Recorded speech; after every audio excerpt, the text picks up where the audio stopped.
This is the Heart of Racing. I'm Neil Breen, my co-star on this show, Will Freedman. Mate, you're looking very scruffy after track work today. It was a long morning. Some of us have to make Have the they world started go round. those start times yet? They changed the start times yet? No, that's why I haven't shaved. I've gone on a shaving strike until they begin. Well, we've been getting a lot of good stars on this show, and today I'm so proud to say that we've got possibly the biggest star in Australian racing, in the riding ranks anyway, James McDonald, the 80 Group 1s, I think it is now. Probably correct me if I've got it wrong. What about his achievements? He's 31 years of age. He's already in the New Zealand Hall of Fame. He was the World Jockey of the Year. I think he won the New Zealand Premiership when he was 16, Group 1 winners when he was 15. And he's joined us here on the Heart of Racing. How are you, James? Yeah, very well. Actually, it looks like Will's just got out of bed. I didn't know they started changed the time to 9 o'clock for training time. That's not how this works. I ask the questions now. Well, James, being at the level he is as a rider, he doesn't have to do 4 o'clock track work. No, but he's to be fair, there was a period, I think Chris might have been a bit understaffed, and I saw him in on a Monday. It was incredible. I think every day I seen you, Will, and you were going, geez, you're in again. So that's how hard I was working. James, it's so good to have you on the show. We might start with track work. James, do trainers require you to do a lot of track work? How does that work for you?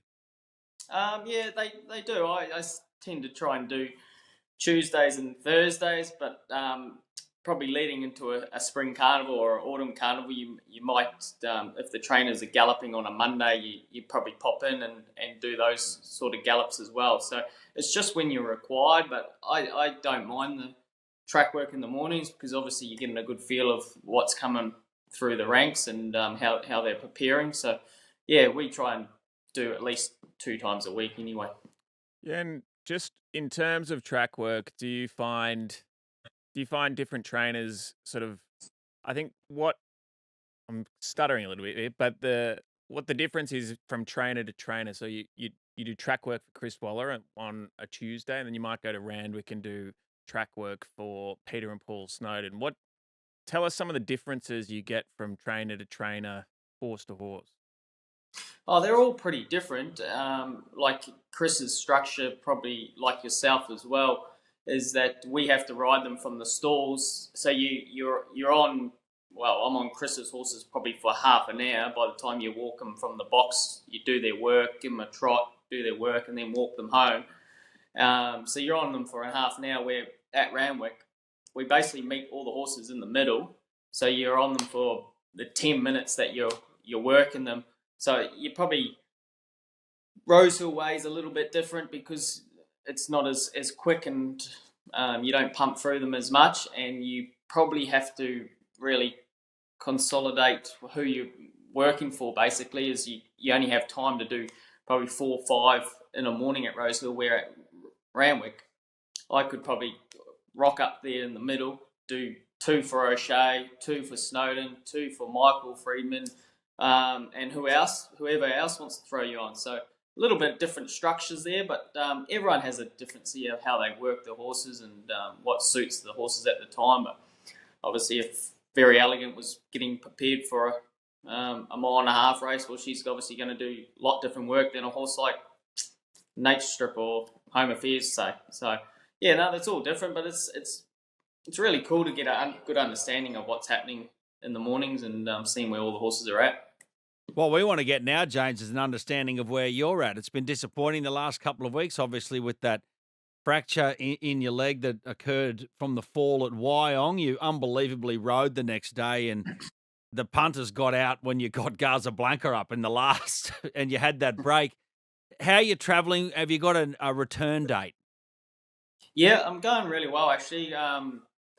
Look, I didn't really want to take too much time off, as we would understand. It's a pretty important time of year, and it's hard to get a bit of momentum. You need all the momentum you can get in this game, and it's just halted a little bit, having the last month off, or 3.5 weeks anyway. Hopefully I'm returning next Wednesday, and it's been a really good progress, I suppose. My foot's healed pretty well. It's been probably harder work than what it would be if I was in the normal routine of race riding, but a lot of things that I wouldn't have understood if I wasn't hurt. So I've been doing a lot of red light therapy, colds, just trying to get the blood flow through it, and hyperbaric chambers, physios. It's just been a relentless course of that. But it's definitely the last 2 weeks have been rapid progress, but the first week it was pretty painful. We're sort of getting a better understanding of you, James, as a person, as you've been doing a bit more media stuff recently. But just take away racing for a second. What are your vices outside? I know you've just had a baby, which should change your life, I imagine. And yeah, what else do you sort of do to switch off?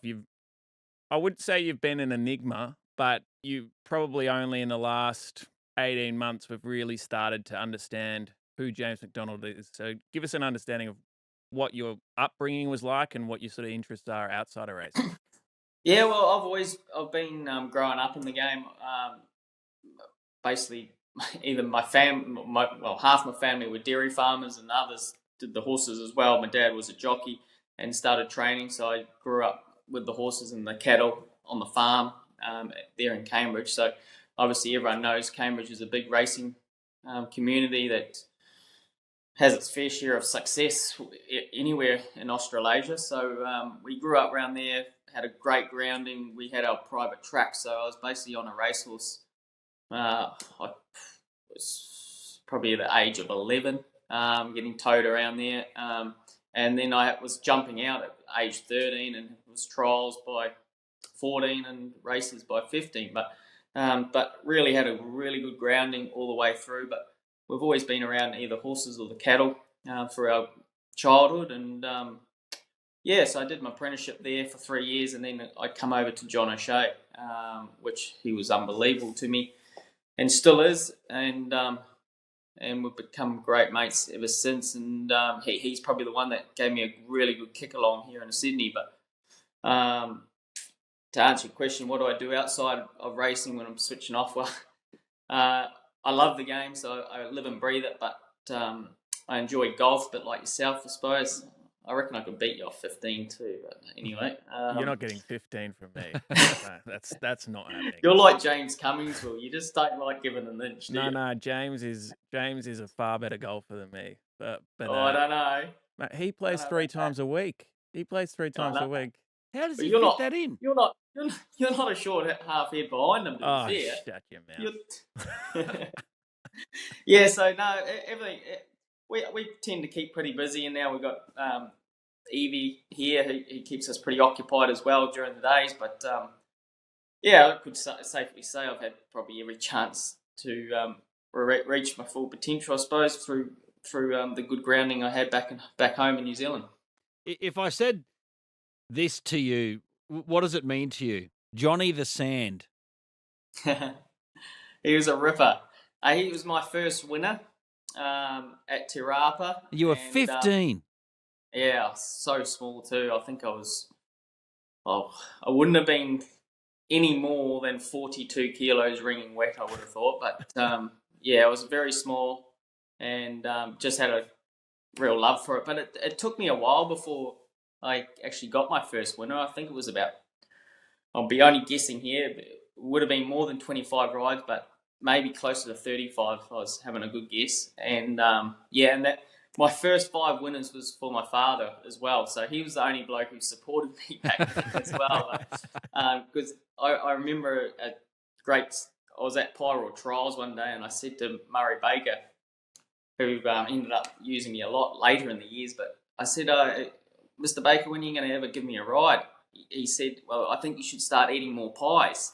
Well, now I can't ride under 55. Yeah. So that theory went out the window pretty quick, but he used me later in the years. But I was pretty small to start with. But at 16, I think it was, you won a New Zealand Riders Premiership. It happened fast.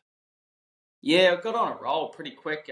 Once I lost my 4 kilo claim, it took me a while to do that, but then it just really snowballed effect from there. But probably the beauty of being apprentice to my father, he made me go to Matamata track. He made me go to Cambridge track to ride for Murray Baker, go to Matamata to ride for Mark Walker or Tiamutu A to real ride for apprenticeship. Real apprenticeship. Yeah, so he sent me away. I wasn't there in the trenches with Dad's stable every day of the week. I was probably more travelling around, trying to build contacts and get a good grasping of other people's training techniques and trying to, just build relationships really. So I reckon that was a very crucial part of my career, because all the trainers that I have relationships with are either good friends of mine and enjoy riding for them. We have a good relationship. So you're 31, so you're still young in your riding career, realistically. But do you see yourself being someone that calls it a day at the top of the game, or do you see in 10 years being, or 15 years trying to be, or 20 years trying to be D. Oliver and still riding Group 1s at 50, 51, 52 years old? Where do you see, probably not the front of your mind right now, but if you had to look at it, what would you think? It's a really good question, because I think I'm not too sure. When I first started, all I wanted to do is get enough money to buy a dairy farm, and I said when I was 16, I said as soon as that happens, all I wanted to do was be a dairy farmer. As soon as that happens, I was going to give up riding and become a dairy farmer. Well, when I got to 25, I reckon I can get to 30. If I got to 30, I'll get to 40, if that makes sense. So, and that's how it basically worked. But I can't see myself being a dairy farmer anytime soon, Will. You could buy a dozen dairy farms now. But it'd be hard to find a dairy farm in down in Vaucluse, I'd say. It'd be pretty heavy real estate. He could buy Paul's milk, the whole thing. It's impossible. But yeah, to answer your question, I don't really have an answer for that, to be honest with you, because I do enjoy it very much. And do records drive you? Trying to be the, you're on a trajectory to be the most winning, well, at least in Group 1s in Australia. Does that drive you to break a record that D. Oliver holds? Of course, but every season's a little bit different. So we just set our goals out every season and seeing if we can attack them. But no doubt, those records are definitely there to be broken. And if you don't strive for something, I don't think you're just basically going around each day and trying to earn a crust, basically. But pretty ambitious in terms of, I want to get there, that's for sure. So maybe to go back to your question, it depends on how far behind I am to Ollie to try and get there. But whether it takes 10 years, 20 years, I'm not too sure. But yeah, they definitely drive me. No two questions about that. Just a last question on your upbringing before we get to the present. I read your mum said years ago that you wanted to be an All Black. The Rugby World Cup's on. Were you ever any good at rugby? I was actually all right, but the size was just a problem. It wasn't to my liking anyway, because I actually played rec football until I got to about 15, when obviously high school they were significantly bigger. But when I was under 10, I used to play on a team called the Pee-wees, and they were under 45 kilos. You'd have been captain. I actually played first five there, but first five, yeah, 5'8", and I loved it. And that's all we basically went to school for, is to probably play footy. But if I could have been, I would have loved to have been. But I suppose that's every Kiwi kid's dream. We breathe the All Blacks, and hopefully they pull their finger out at this World Cup. Well, when I was a teenager, J-Mac, I went to Brisbane State High School, and our first 15, we went over to New Zealand, and we played a few games, but we played Auckland Grammar and we played Hamilton Boys High, and I'm still scarred. My old man, I've never played bigger blokes in my life. I came up from Melbourne playing AFL, and then it was jumping into rugby union. And at the end of grade 6, my father came to one of my games and said, "Will, you should stop playing rugby union." Said, "You're not tough enough for this." That's why you went to golf. Yeah, exactly. But now everyone wants to be good at golf, so it's sort of gone full circle. Now, 16 years down the track from those early days when you first started, you could peel them off here. The horse Animo, Very Elegant, Nature Strip, Done Deal, like it was 10 years ago you were riding Done Deal. It's a Done Deal as it was known. Like incredible times, incredible horses. What's the one? Have you got one out of all those? Or you bundle them all together? Well, I can. They've all got their places where I suppose everyone has a turning point in their careers, and I think the most significant one out of them all was Done Deal, because he come at a time where I was trying to break into Sydney racing, and we all know how hard it is here, and he was just a phenomenal racehorse that. What he did in the Triple Crown just caught everyone's imagination. It just said, wow, what is this? And to be partnering a horse basically as an apprentice as good as him and as shorter price favourite. I think he started $1.22 in a Derby, which obviously comes with great pressure. And I think that was like a horse that really catapulted me forward in the riding ranks here in Sydney and gave me an extra boost, and so he probably holds a really special part, and to see what he's doing at stud is incredible as well. So I love Done Deal, but in saying that, I really love Very Elegant and Nature Strip and Animo as well, due to the fact that it's hard to win. We all know how hard it is for one horse to win one Group 1, and these horses, I think Done Deal won 6 from memory. Nature Strip 9, Very Elegant 9 maybe, Animo 9. Oh, one of them anyway. So yeah, they're all champion racehorses, and to be partnering those sort of horses is once in a decade for a jockey, And talking about once in a generation horses, and one you actually only rode once, but is very significant these day and age is Winx. Obviously, you rode her in, I think it was Theo Marks in 2015. Yeah. What was it like having, because to be fair, in this day and age, you're usually on that horse. You're normally on Winx. So what was it like actually seeing Hugh go through that process and actually being part of it in some way? Like, just take us back to what you thought of the horse as it was going through the grades. Well, not through the grades, as it was winning.